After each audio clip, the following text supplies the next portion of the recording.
listening to Jai Long, and this is Make Your Break. Whether you're a big-hearted creative or an aspiring entrepreneur, let's take action on your dreams, reconnecting you with your why and giving you the how. I'm here to dish out actionable mindset tips and fun industry secrets to help you blow up your biz. From eye-opening reality checks to motivational gold, no two episodes are ever the same. So tune in weekly, skip the FOMO, and let's dive into the deep together. Is this the year you launch your new business, your new project? Is it a good idea or is it not? Let's find out.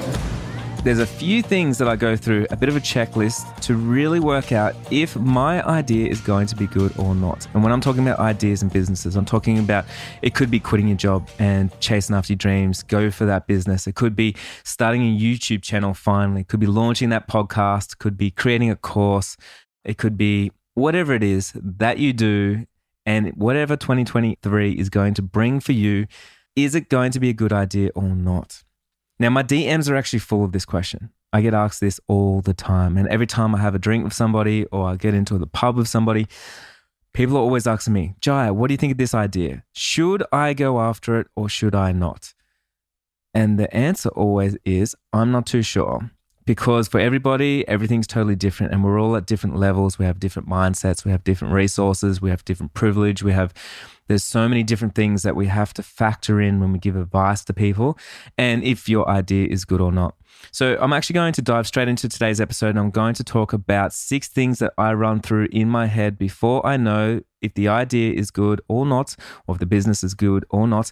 And if you've got a friend that's thinking about quitting their job and starting a business or starting a side hustle or launching a podcast or a YouTube channel or getting on TikTok or doing whatever it is that they want to do, make sure you do share this episode with them. It helps us a lot when it gets out to the world. And you can tag me on Instagram and I always reshare. So that's at jailong.co.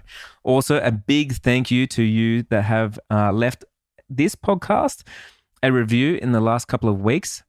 There was actually an overwhelming number of reviews and I really do appreciate it. So thank you so much for taking the time. You know, there's a couple of minutes out of your day and leaving us a review. It really does help us grow this show and find new people and for people to make up their minds when they see the show and then decide if it's good or not. So I really do appreciate you. Let's get into today's episode.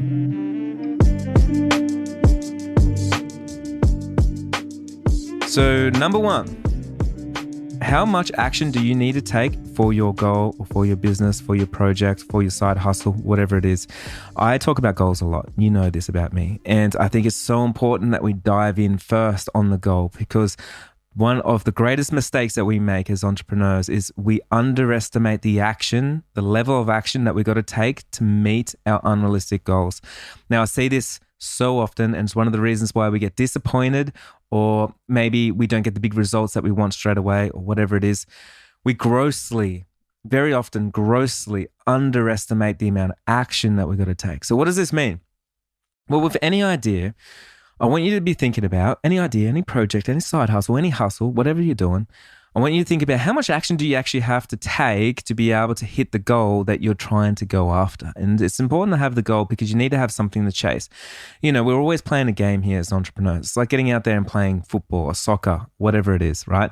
You get out there on the field and you're playing with other players and you're working out tactics and strategies and you're doing everything else. But if there's no goal and no goal post, then it's simply going to be really hard for you to win the game, right? Because you need to keep score of the goals that you hit, and then you got to take action to be able to hit those goals. So in business, it's very much the same as sport and as playing the game because we're out there and every single day we're trying to sharpen our skills. We're exercising our minds. We are optimizing ourselves to become the best versions of ourselves so we can show up for our clients and for all the people around us. Very important. So I do see business as a game and I love it, you know, and for me, it helps me take everything to another level, especially as the goalposts, they always get further and further away as your goals get bigger and bigger and the other team players become more competitive and everything else. So we need to make sure that we are willing to take the right amount of action to hit that goal. So what does that look like? Well, I'm not going to advocate that you need to hustle and work 18-hour days because that's probably going to simply leave you burned out and not feeling very good about your business and uninspired and everything else. And let me say this, and this is going to be controversial, yes, but the hardest workers don't win. The smarter worker definitely wins, but the hardest workers don't win. And just to prove my point here, there's a lot of people that work a lot harder than you. You could be in a copper mine digging away ever since you're a kid to all the way up to now. It doesn't mean you're going to have more success than somebody else doing a different career, right? It means they're on the wrong vessel, on the wrong boat, and they're hustling, working, but not necessarily going to have that financial freedom, financial gains, or the fulfillment in that job.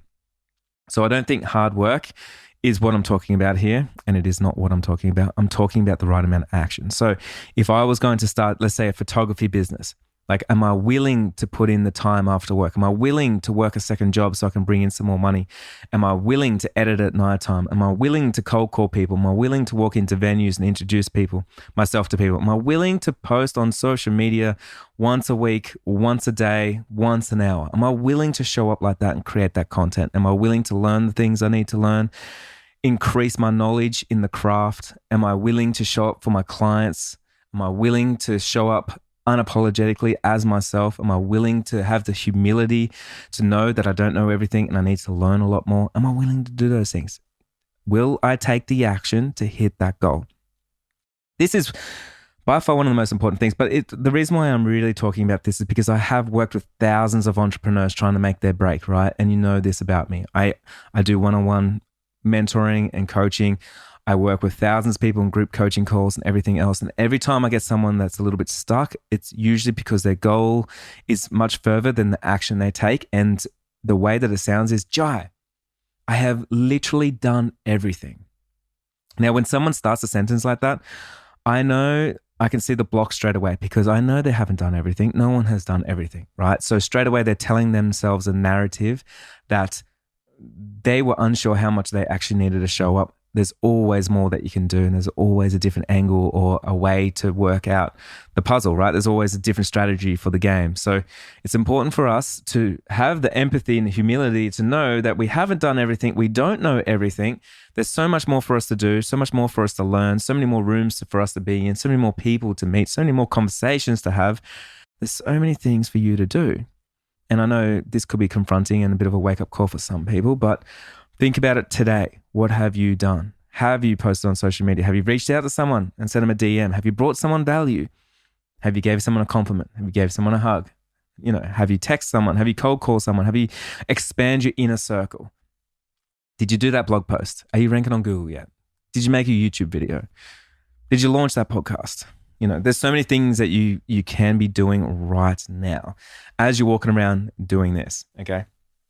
So, are you willing to take the action you need to hit the goal? And if the answer is yes, then I say, well, we got a green tick on that one. And one way that I know this, and this is my indicator, if I'm willing to take that much action by doing it for free and I don't get paid for the action that I take, then I say it's a good idea.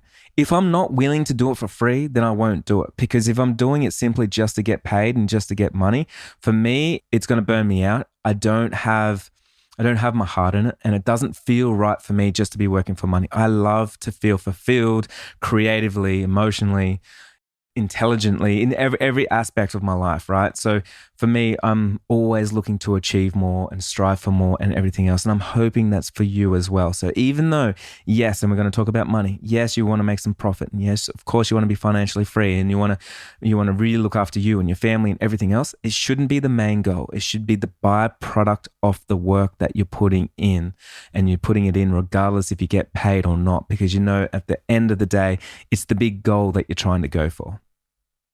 Now, number two, if it's a good idea or not, how much of a runway do you have in terms of how much money do you have? It may not be money. Also, how much time do you have? How many resources? How much energy? Everything else. There is so many times when maybe we quit our job too early, or we take on a project too early because we just didn't have enough money in the bank account, for one. We didn't have enough time. So I do this a lot. So I'll take on a bit of a side hustle or I'll start another business. But I didn't actually have enough time for my first hustle. So that means what am I doing? Starting another business. I just doubled my workload, but doesn't mean there's more results.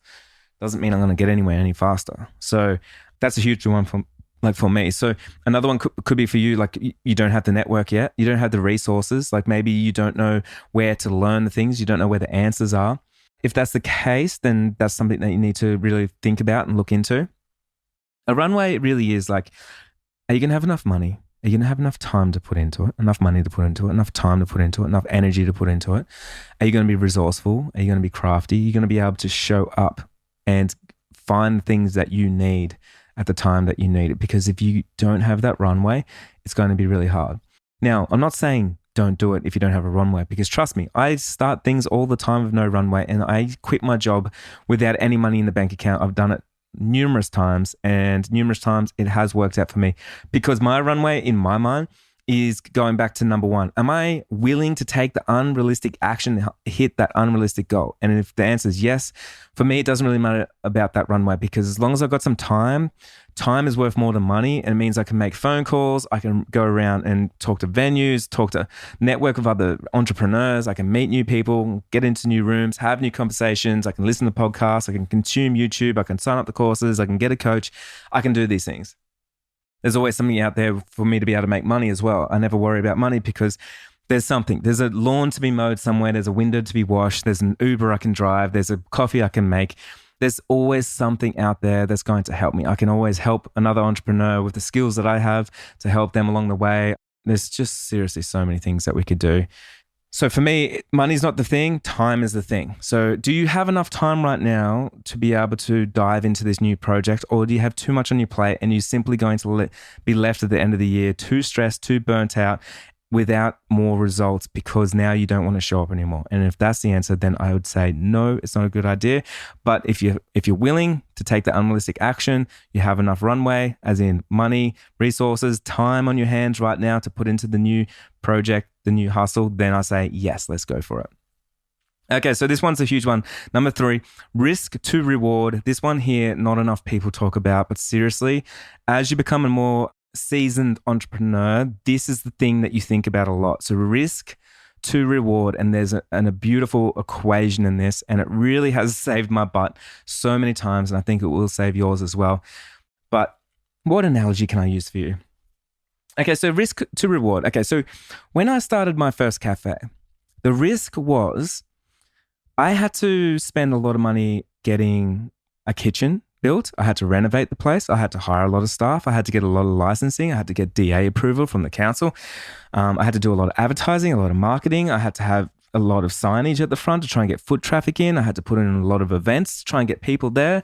I had to run a lot of promotions. I had to do a lot of specials. I had to show up and do a lot of work. Okay, so there was a lot of risk and there's a lot of things that go wrong. Now let's talk about the reward. Well, the reward was there wasn't that many people in the area where I started a cafe, so I would have to put in more risk to actually hustle to get people out there. And then the reward was I was selling coffees for $3 or $4. You're selling meals for $10. Like, how much money are you actually making? How much do you need to actually show up to try and get all that investment back? Plus the ongoing of how much everything costs when you got a brick and mortar business, you got rent. I had a coffee machine, that thing is getting rented. I had a gigantic industrial oven, that thing's getting rented. All the kitchen equipment, all that stuff's on credit. I had to pay back everybody every single week, all the staff, all their superannuation, all the taxes. There was a lot of money that had to go out, right? So when I think about that business, I'm like, risk and reward. I wouldn't do that business again because the risk is so high and the reward was so low. Now, you can change the scales on that, of course. I'm not saying all cafes are a bad idea, but to be clear, it's over 90% of cafes go out of business, I think, in the first couple of years, and it's like 95% of cafes and restaurants are not profitable. So it is, when you're looking at that, high risk and low reward, yeah, they're at the top of the food chain, I would say, just because there's so much risk, right?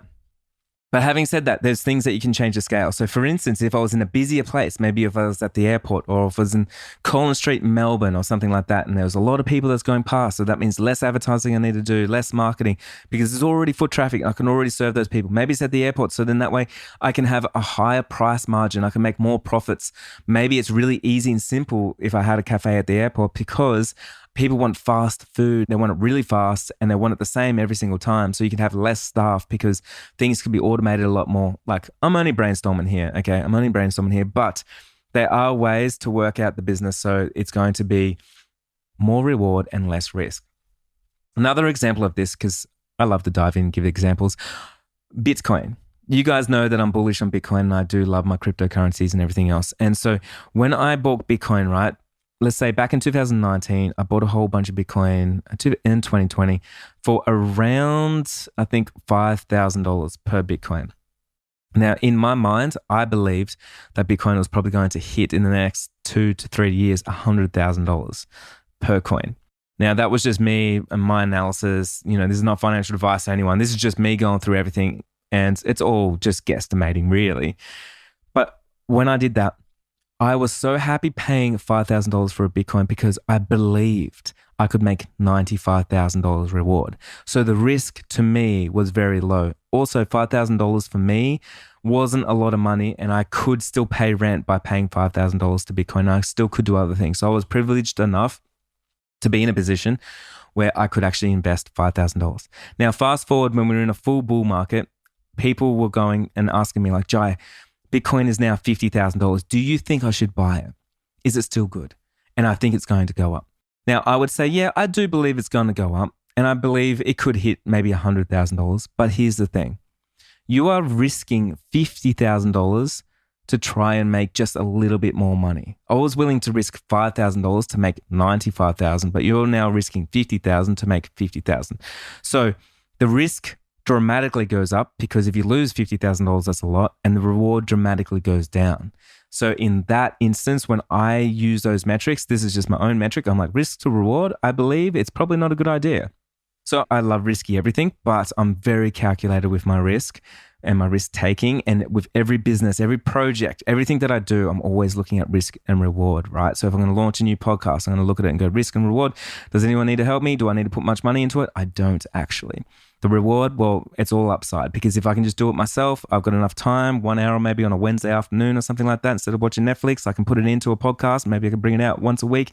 Who knows? But the risk is very low because I wasn't doing anything anyway, and the reward is very high because now I'm getting out to a lot of people. So why wouldn't I do that project? Well, there's no reason. So let's do it. Okay, number 4, profit level. Profit is really important because if you're starting a business, it's important for you to get profit. And I think not enough self-employed and business owners and entrepreneurs think about this because they're so obsessed of like, I'll do it because I love it.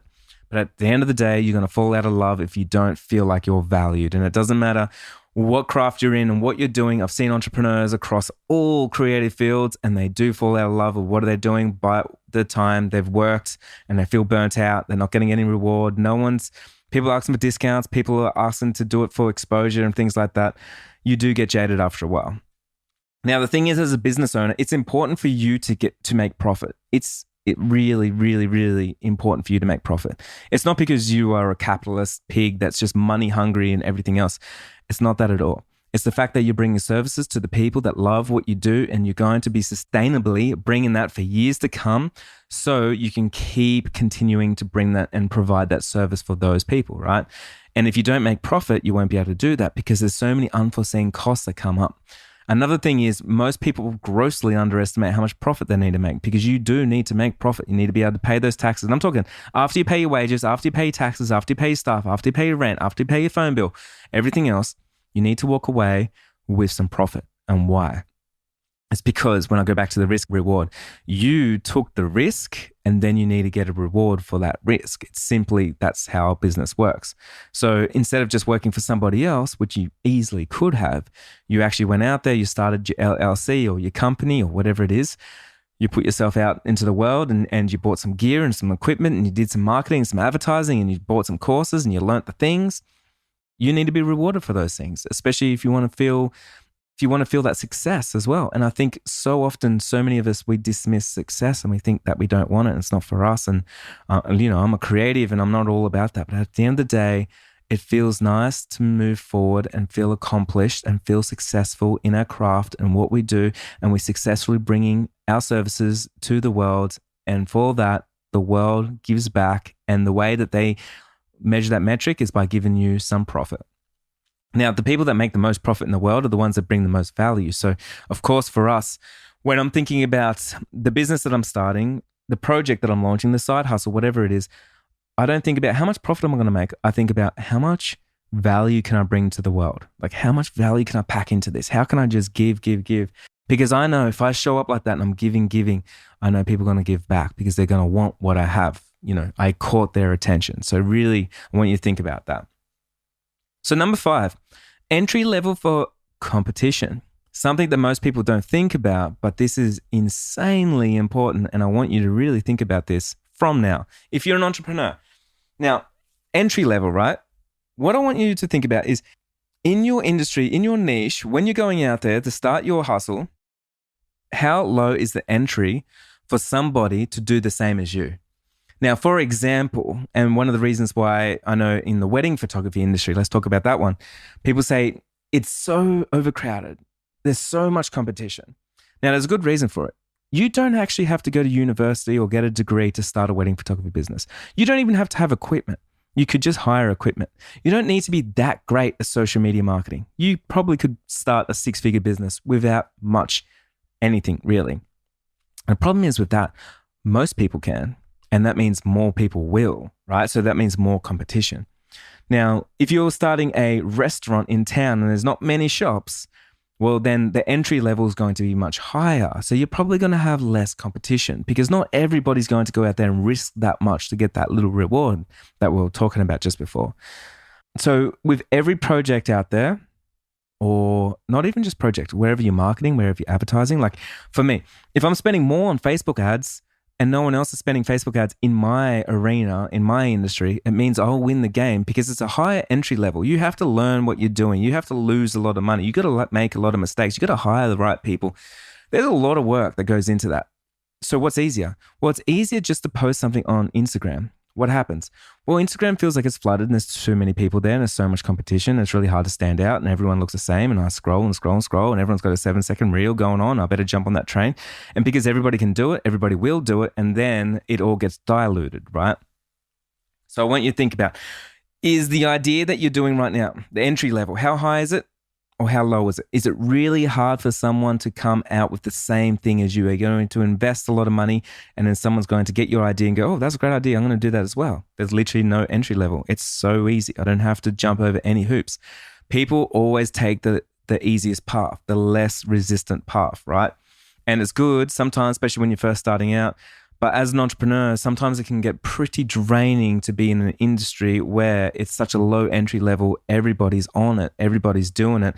Also, if the industry is unregulated, because you're going to get a lot of people out there doing bad work, bringing down the industry and everything else, which funny enough, both the wedding photography space, which I was in, and then the education space, which I am in now as a business coach, like a lot of these things are unregulated. So of course, there's people out there that are going to make a bad name for the whole industry and they're going to do things because there's no one to pull them up.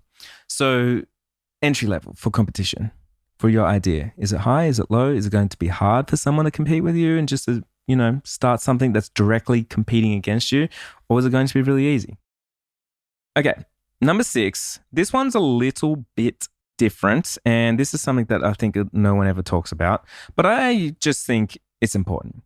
So number 6 is disruption level. What is the disruption level? And I think this is most important today, or it's more important today than ever before. Now, disruption level, what does disruption level mean?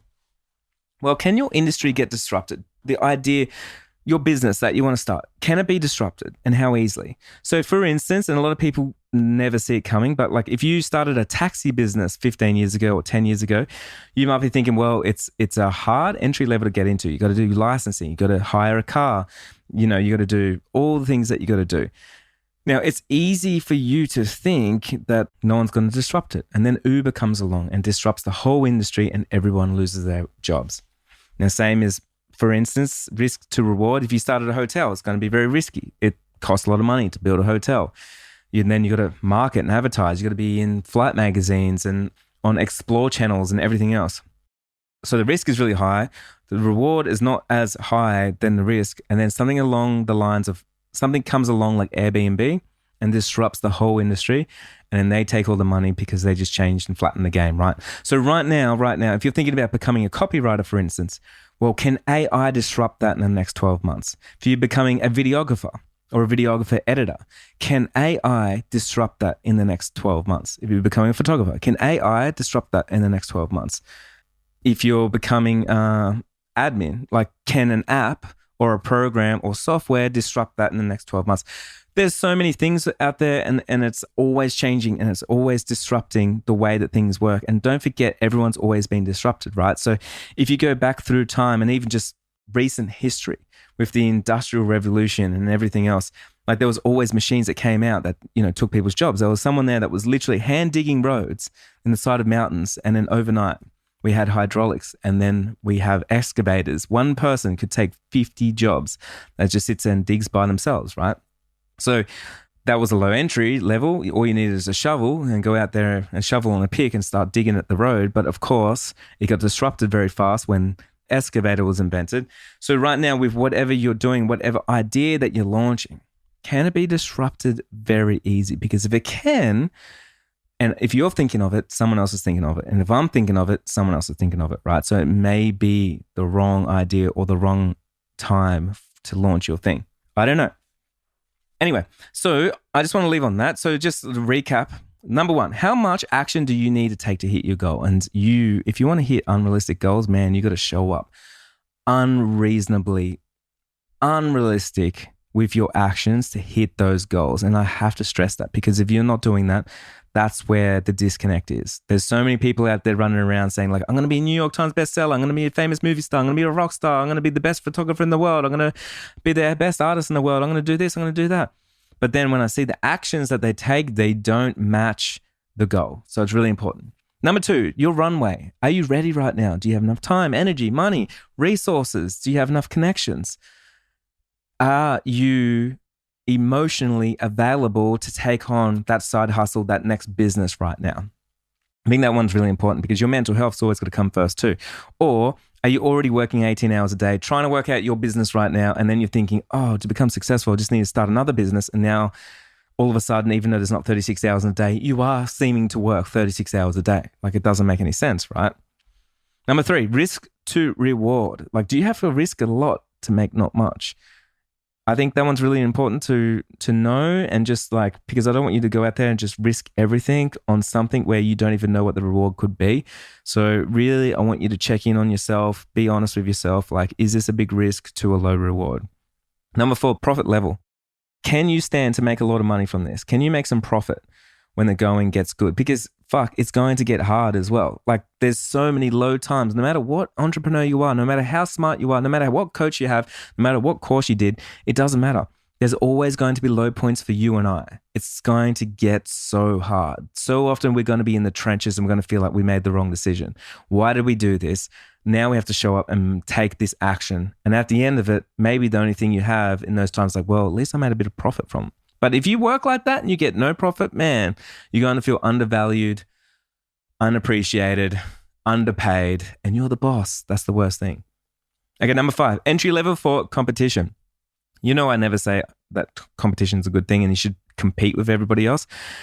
Competing with yourself is a great thing, but sometimes competition, you need to be hyper aware of what's happening in your industry, because if you were, let's say, the only videographer in your town and next minute there's 10 of them, and there's only 100 people in your town, it's going to be pretty hard to get work. So it is important to be hyper aware, to look around and see, is this idea good to act on, or is it already saturated and it's going to be really hard to stand out? And where is your unique point of difference where you can make a big difference and impact so you don't even compete with anyone? I think that's really important. One really beautiful quote that I love, and I used to share a lot at all my workshops, was never compete, make everybody else irrelevant, right?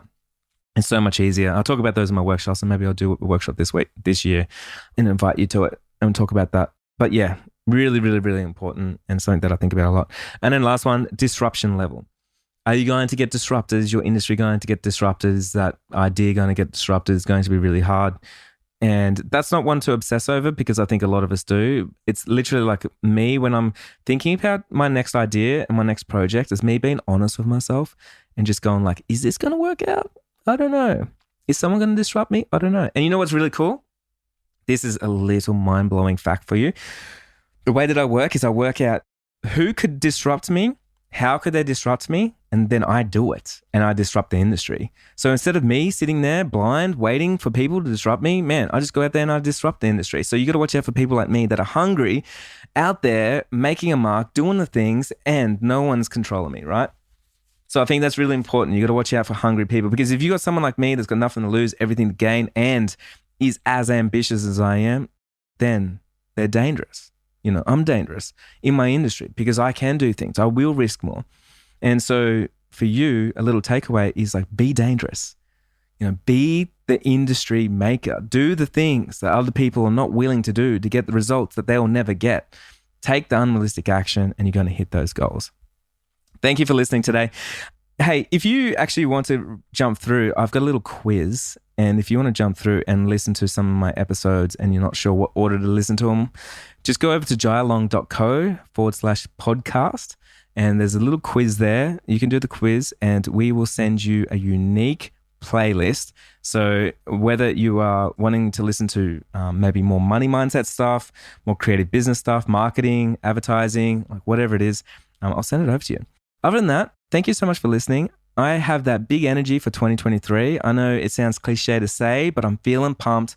I'm feeling excited. And for some reason, the end of a year feels like I've just finished a lot of shit and it's all behind me. There were so many ups, there were so many downs.